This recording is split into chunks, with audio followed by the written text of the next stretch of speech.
Here we are on the trail on a somewhat gloomy, drizzly day, and it's fitting over that mountain. There's a cabin. It's called Spooky Cabin by the locals. Not exactly sure why. It does look kind of spooky. But up on that hill is where Carol Lombard crashed her plane and died. So maybe that has something to do with it. We're in a 6.2 LT. I think it's an L86. Pretty typical build. Runs great. We just had this thing to Salt Lake. Cruises at high speed with zero effort. We're going to be talking about that in this video, the low stress V8 versus the high stress smaller engines. This actually is a really nice Jeep. It's pretty basic, but it drives great, it wheels great. The only thing I'm probably not too keen on is the grille. You guys know I'm not keen on these reduced opening grills. This isn't the worst. I've seen a lot worse. This actually looks like an Edsel. See that top part? It looks like a horizontal version of the vertical portion of the Edsel grill. Remember they said it looked like an Oldsmobile sucking on a lemon? But other than that, this LT1 L86 averaged about 16 miles to the gallon, and that was at about 80 miles an hour in the snow. So that's not too bad. Here we are in another late model JK with an LT1 and a 10-speed. Still top of the line in my opinion. A couple of weeks ago, I did a video on the new up-and-coming engines, and let me just say, we're going up these grades at pretty high altitude here, and you can see that this LT is running about 2400 RPM at the speed limit, but it's not downshifting going up these hills. If you were in a V6 JK, it would probably be well into the 4,000 or 5,000 RPM range, especially with the bigger tires, to hold its speed going up these hills. So what GM has done is they've really geared these LTs down. They're running very tall gears that complement the diesel-like torque that the LT puts out. As you all know, the good old V8 internal combustion engine has a lot of enemies. Whether they're right or they're wrong, I think the truth lies somewhere in between. The V8 still has a long life. If you listen to the CEO of Toyota, General Motors, and many other major players in the industry, the ICE engine is going to be around for a while. Now, while GM does want to migrate toward alternate fuel or electric vehicles by the mid-2030s, that still gives us well over a decade where this V8 engine is going to play a major part. Chrysler is mostly owned by non-Americans, French, Italian, and they're very against the big displacement engines. So when they look at a Hemi, especially a iron Hemi, it really doesn't play well with their narrative of small, efficient engines. Now the Hemi has been updated in the modern iteration. However, Chrysler held back on trying to evolve the Hemi into a V8 that could compete with the smaller engines. Ford, of course, has a Coyote. GM went to the LS and the LT, and we'll talk a little bit more about that in depth. What Stellantis decided to do was go with a straight six twin turbo. Now, I think they took a hard look at what's going on in Europe, and if you look at some of the straight sixes in Europe, and even the V6s, the bi-turbos from Maserati, the BMW engines, that's kind of their big dog. Yeah, now of course Ferrari's got V12s and Lamborghini and all that, but that's kind of priced out of most people's range. But you can go buy an M5, M4, whatever, BMW, I don't know the designations, and get a quite powerful straight six engine. So Chrysler had a choice. They could evolve the Hemi, really scrap the Hemi, and then develop a new V8 like GM did, or ditch the V8 and go with a small displacement engine. And that's exactly what they did. Now, I'm not going to say they're ditching the Hemi, because from what I hear, some of the higher stressed applications in the heavy duty trucks where there's going to be towing, and that's going to be important in the decision GM made. They just quite don't have the confidence in the straight six that they do in the good old overhead valve V8. So while the Hemi may linger around, what they're trying to do is migrate this straight six into a lot of their V8 applications And while that may be a good European strategy, I don't think that's what the Americans would do if we had a choice. Even if the straight six has slightly better performance, slightly better mileage, and from what I'm gathering, it's not that much more, I don't think Americans would take that choice. I think they would just rather get the good old American V8. And it's pretty much been that way for well over half a century, at least since the mid-1950s, when the V8 became readily available to the public. It's been the engine of choice, and there's good reason for that. It's got good torque, reliability, it's low stressed. When you have a larger displacement, multiple, meaning having more cylinders, if you have an 8-cylinder engine versus a 4-cylinder engine, that 8-cylinder engine has to work less hard to get the same amount of work done. So why not just go with a V8? And that's what we did. So Stellantis will be putting this high-stressed, small displacement, twin turbo in place of their low-stressed, large displacement Hemi in a lot of applications. They've already started to do it. It's a very high-tech engine. I do believe it costs more than the Hemi. The economy is slightly better than the Hemi. Performance is apparently slightly better than the Hemi. And it can be opened up because with turbos, you can pretty much dial in anything you want. So that's an advantage. But of course with a Hemi and a little bit of work, you can also get a tremendous amount of power. So GM took a hard look at this and said, well, we want to compete, we want to lower emissions, we want to increase fuel economy, so we're going to build our own inline six. Now, GM hasn't really been big in the inline six for a while. I don't know if you guys remember the old straight six and 5-cylinder they put in the, what was that, Trailblazers and Envoys. But GM did make gas and of course diesel 6-cylinders and had some success with them. But with the new trends, especially in California, with emissions having to be reduced, manufacturers are looking for better ways to get ICE engines to compete in the next decade. I think everybody has finally agreed the ICE engines are not going away. The electric engines are just not there yet. I'm driving 500 miles in this Jeep with a lot of weight, a lot of drag, a lot of tire. I am averaging about 16 miles to the gallon in this Jeep, which is not bad considering we are holding the speed limit going up and down these hills. And I just don't think an electric, pure electric vehicle of this weight could go 500 miles. And even if it did, because I know there's some new trucks coming out, there's just so much complexity in batteries and everything else, and then charging stations. I don't want to have to deal with charging stations. I want to go to a gas station or a hydrogen refill station if that ever becomes a reality.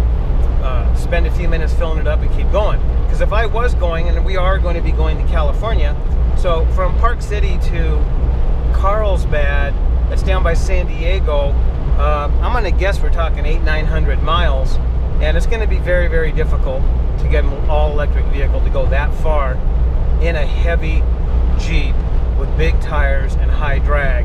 So GM knows that we have at least a decade, maybe longer, with these ICE engines. And they made the smart decision back in the late 90s to evolve the small block and the big block, well, let's just say the small block, into a newer generation of motor, and that was the Generation 3 small block. It was a complete redesign. It lowered emissions dramatically. It lightened the engine by going to all aluminum construction. They strengthened the engine by going to a 6-bolt main, cross-bolted, which means it has a skirted block. They spent a ton of time on the cylinder heads to get better efficiency. They did not go to a Hemi. GM has been very successful with the wedge-style head. So the Gen 3 LS engines were really a step up from anything GM had done before with V8s.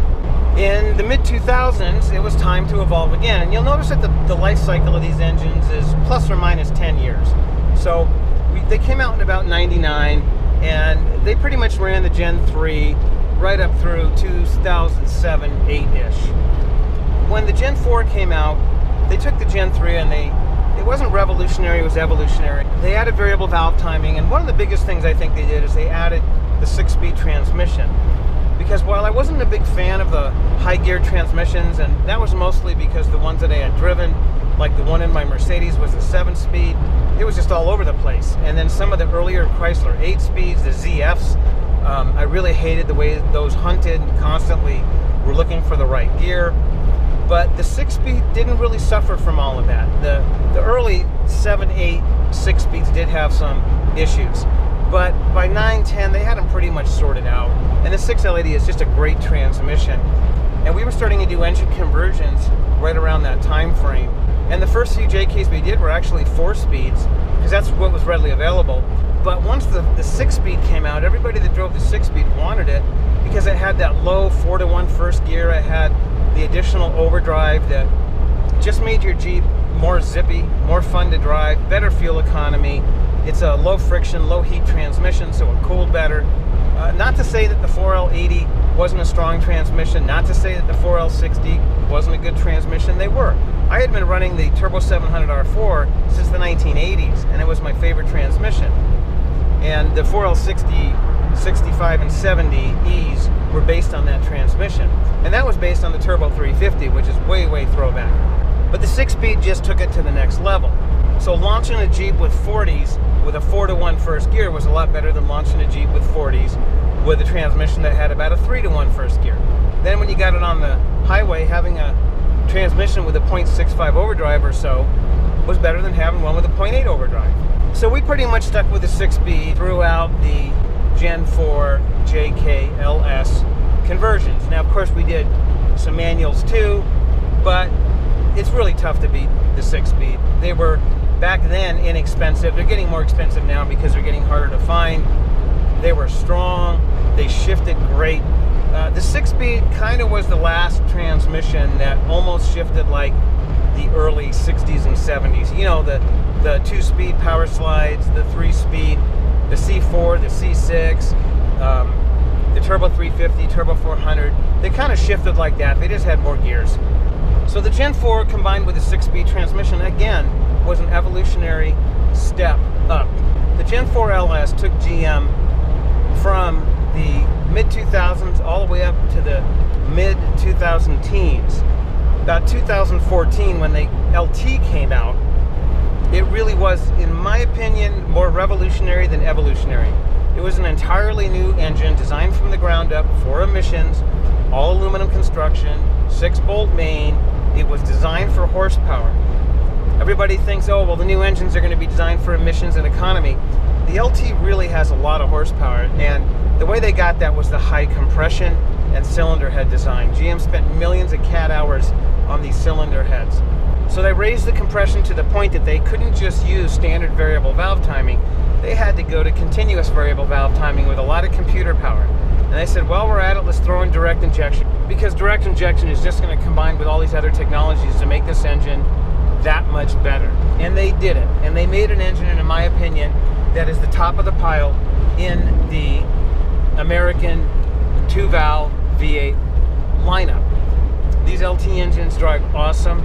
They get better economy than any of the GM engines before it, or, in my opinion, than even the Chrysler V8s.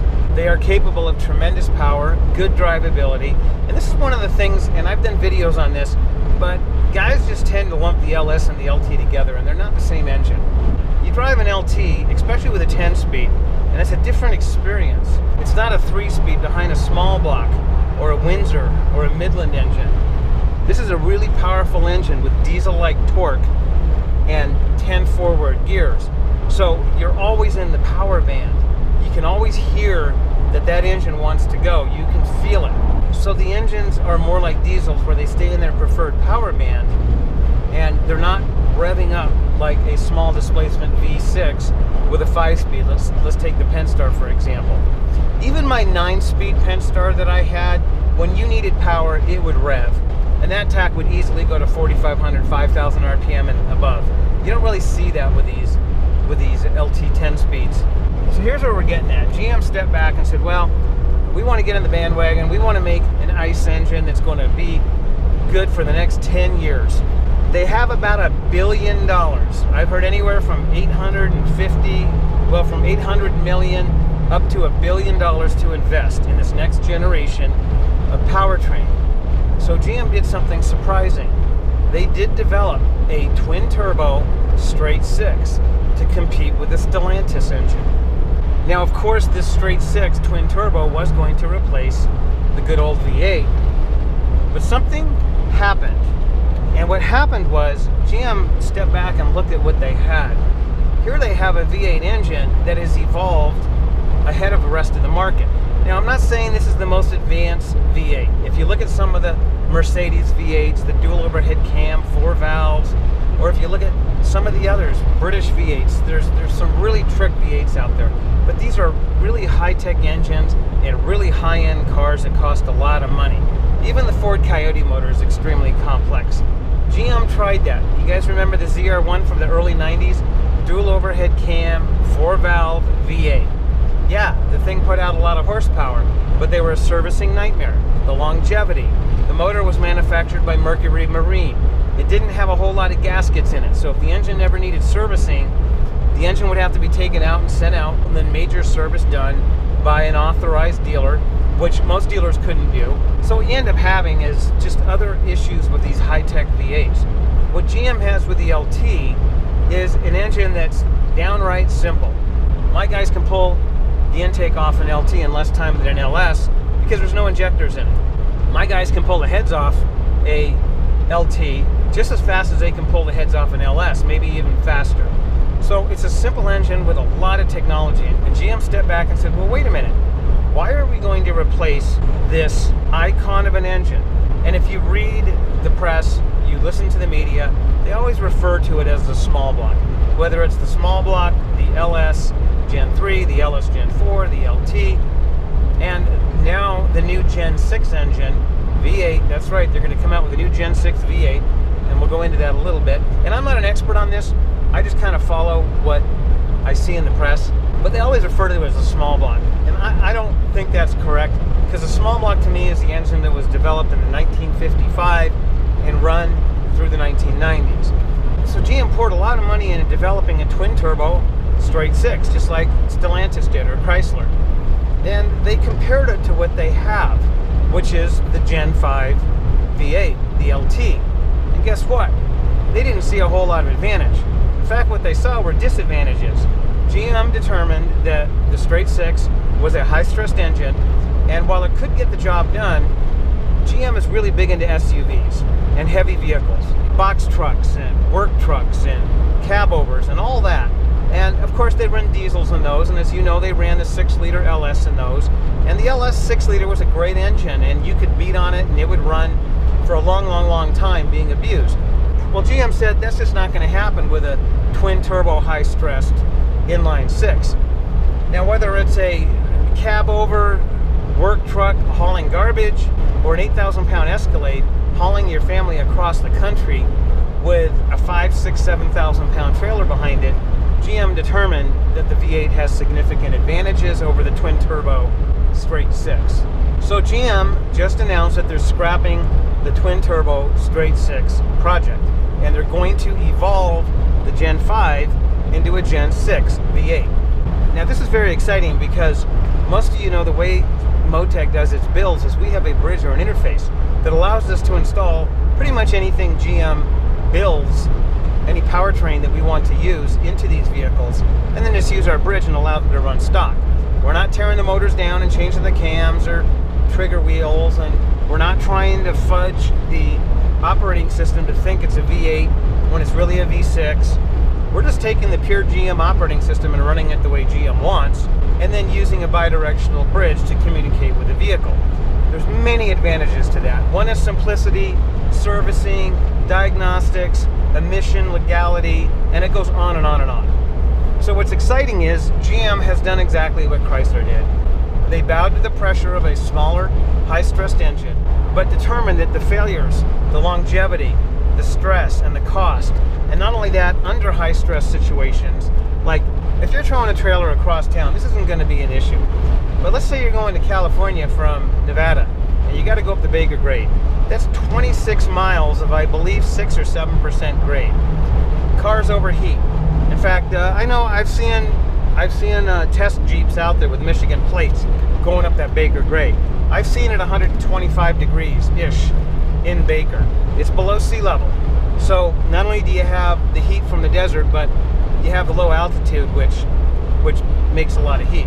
Now you're going up that hill with a GMC truck, and you're towing a 7,000-pound trailer, and you want to hold 75 miles an hour. What's going to be better? A high-tech, normally aspirated V8 with 500 horsepower, and I do think that's what GM is shooting for, or a high-stress twin turbo where you're going to be into a lot of boost. And these little engines are pushing over 20 pounds of boost. That was unheard of for me.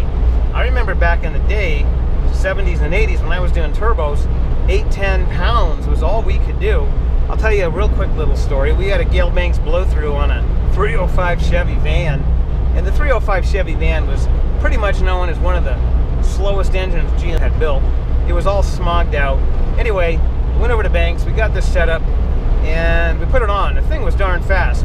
Now, it had a tremendous amount of lag, of course, but once that boost came in, that motor moved. Well, we had mechanical wastegates back then, and while testing, the wastegate stuck. And the driver, rather than letting off the throttle, just kept his foot into it. I saw the gauge go over 20 PSI, and the bonnet, because this is a blow-through system, the bonnet blew right off the intake and carburetor and right up through the engine cover on the inside and cracked the windshield of the van. And that's the risk that you take by overboosting your engine. Now, today's engines are a lot more sophisticated.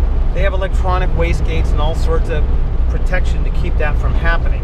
But the bottom line is, do you really want to be going up a hill when it's 120 degrees out, towing an 8,000 pound trailer with these turbos in over 20 PSI of boost?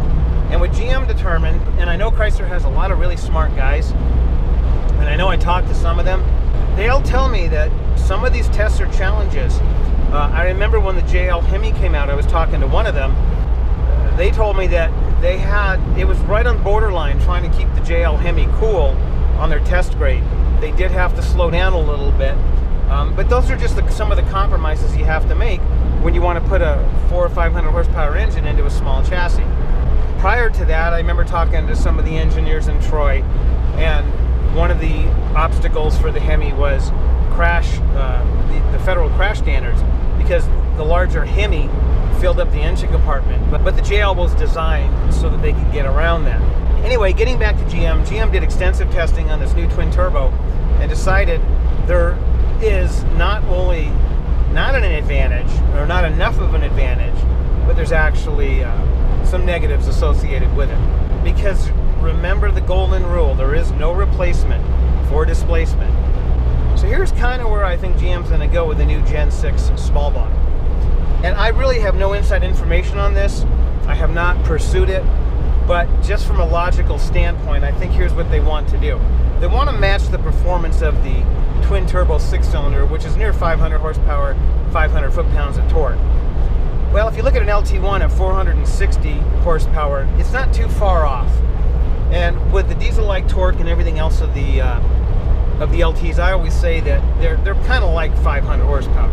So I don't think they're too far off from their performance goals. Yeah, this is pure conjecture on my part, but I do think they're going to stay with the direct injection. They're going to stay with continuous variable valve timing and improve it. Why? Because potential energy is what dictates how much power your engine can put out. The more compression you have, the more cylinder pressure you have, the more power you can put out. So GM is going to stay with a normally aspirated, high compression engine. Now, will they throw in a slightly lower compression turbocharged or supercharged engine? Well, they've already done that, the LT4, but I'm not going to talk about that engine. Will they go to multiple valve or multiple cam technology? When I say multiple valve, I mean anything more than 2 valves. Could be 3, could be 4, even could be 5. Could they go to overhead cam? That is a possibility. In fact, they've already done it, as you guys know. GM has really been creative lately, and you got to remember that GM was run by bean counters for a long time, and that kind of ran them into the ground. Now the engineers are running the show at GM, and they are Americans. Americans like V8s. Europeans like small fuel-efficient engines. Americans like big, low-stress engines. And while I'm on that thread, I think what GM's goal here is to build an engine that is very low-stressed, that can go the distance, hundreds of thousands of miles, hauling a lot of weight. I think that our internal studies have shown that the small, high-stress engines just can't do that, and warranty would be high, and they don't want to deal with that. So by giving these engines a lot of torque, a lot of compression, and then controlling that with technology means they can keep these engines at low RPM. My Denali will cruise along at 1700 RPM all day long, cruising at 80 plus miles an hour. You're going to have a hard time doing that with a 3-liter engine. Now, the wedge-shaped combustion chamber is not the most efficient. I think GM has done a great job with it, but if they do go to multiple valves, That is a legitimate way of getting a little bit more efficiency. They go with an overhead cam. Of course, that's going to give them a little bit more. But I think GM is going to try to stay conservative. I think they're going to try to stay with the basic overhead valve V8 because they have learned so much over the years with the LS and then the LT. I think they know that there's ways to refine it even further. I wouldn't be surprised to see multiple valves or multiple cams, but there is another sideways movement. They could go with a cam. GM did develop some cam and cam variable valve timing. What that means is right now the camshaft, a single solid camshaft, controls both the intake and the exhaust valves. By controlling the intake and exhaust valves independently, you can get better control of cylinder pressure and scavenging. Scavenging is the ability of the engine to get rid of the old inert gas and get new volatile gases or charge into the combustion chamber. This is nothing new. Penn-Star motor does it. Most of the dual overhead cams do it because they can control these things independently with separate phasers. GM actually experimented with that way back into the LS time, where they had a cam and cam. So one cam was the exhaust, one cam was the intake. Now I wouldn't be surprised if they put that into the new Gen 6, but I'm not saying they're going to. This is just another possibility. But what I do know is whatever the Gen 6 is going to be better than the Gen 5, and in my opinion, it's going to be better than a twin turbocharged high-stress small engine. I'd say that's not only my opinion, but that's GM's opinion after quite a bit of study, and they sunk a lot of money into the development of the straight 6, and they're going to sink close to $1 billion into building this new powertrain. So this is going to be the future of the ICE engine for, in my opinion, the next decade with GM. And I think everything else is going to kind of go away. I mean, Chrysler's already going away with this. I don't know what Ford's going to do. I think their EcoBoost is working pretty good, but GM has thrown their hat into the ring, and they are standing behind their V8, which I think is great for us Americans. And the fact that they have determined they can develop a new V8 that is on par with or better than these new high-tech smaller engines, I really don't think there's going to be a choice. If you want something that's going to go the distance, and I'm talking hundreds of thousands of miles with the lowest amount of maintenance and reliability and drivability, I just don't think you can, even the new straight 6 Stellantis and bi-turbo engines of other makes, they still don't have the drivability of a V8. They might have the power, they might even have more power, but they don't have a low-end grunt. I've read many articles about the Hemi versus the Stellantis, and they all pretty much say the same thing. Off the line, the smaller twin turbocharged engine just doesn't have the grunt, it doesn't have the sound. The GM engineers have determined it's just not going to go the distance in their heavy-duty applications. Now, I am all for these smaller engines, high-efficiency engines in small, lightweight vehicles. You got a Honda Accord or a Toyota Corolla, by all means, you know, get yourself a little 1.5 liter engine and get 50 miles to the gallon. But the game changes when you go from a 25-inch tire to a 37-inch tire that weighs 200 pounds.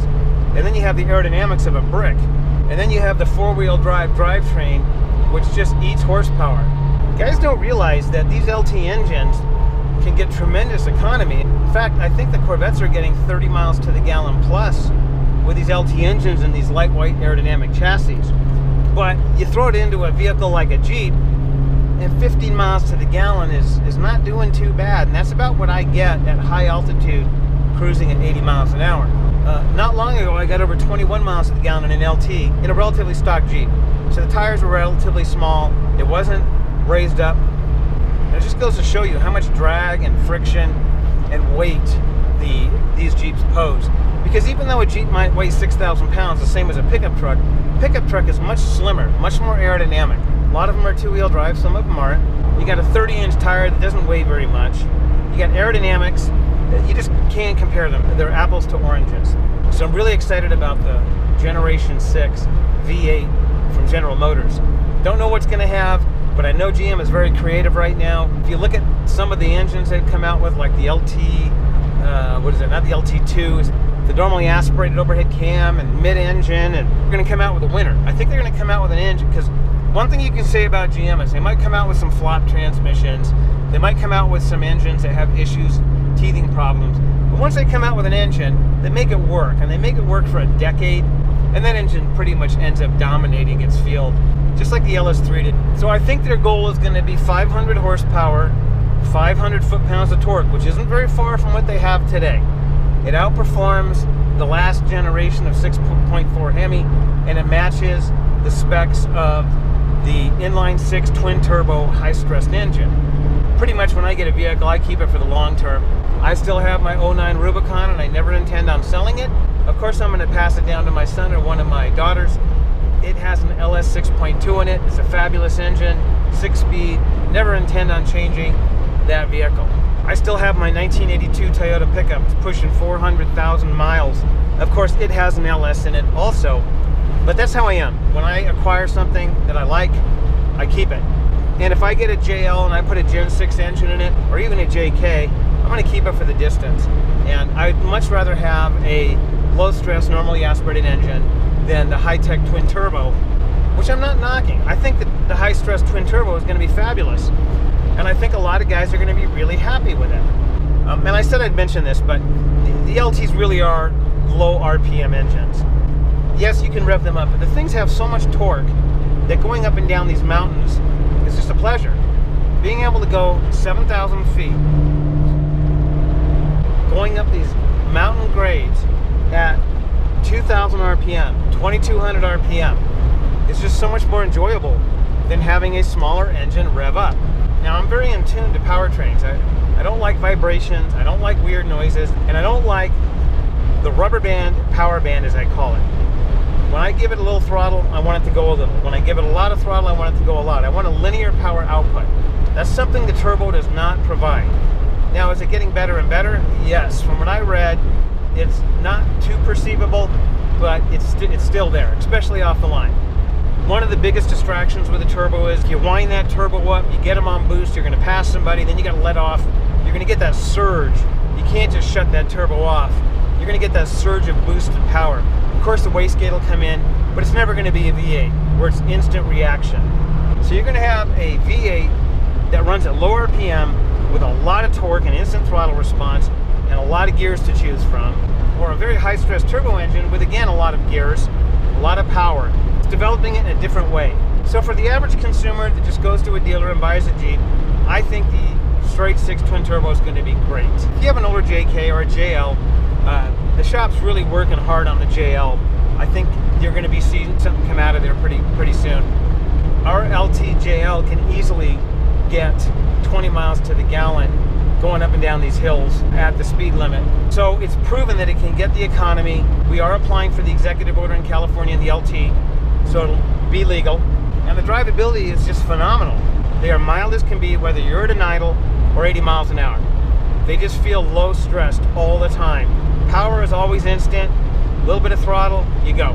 GM's decision to scrap the twin turbo straight 6 and stay with the V8 tells us the confidence they have in the good old V8 and its ability to go the long term, the drivability and everything else.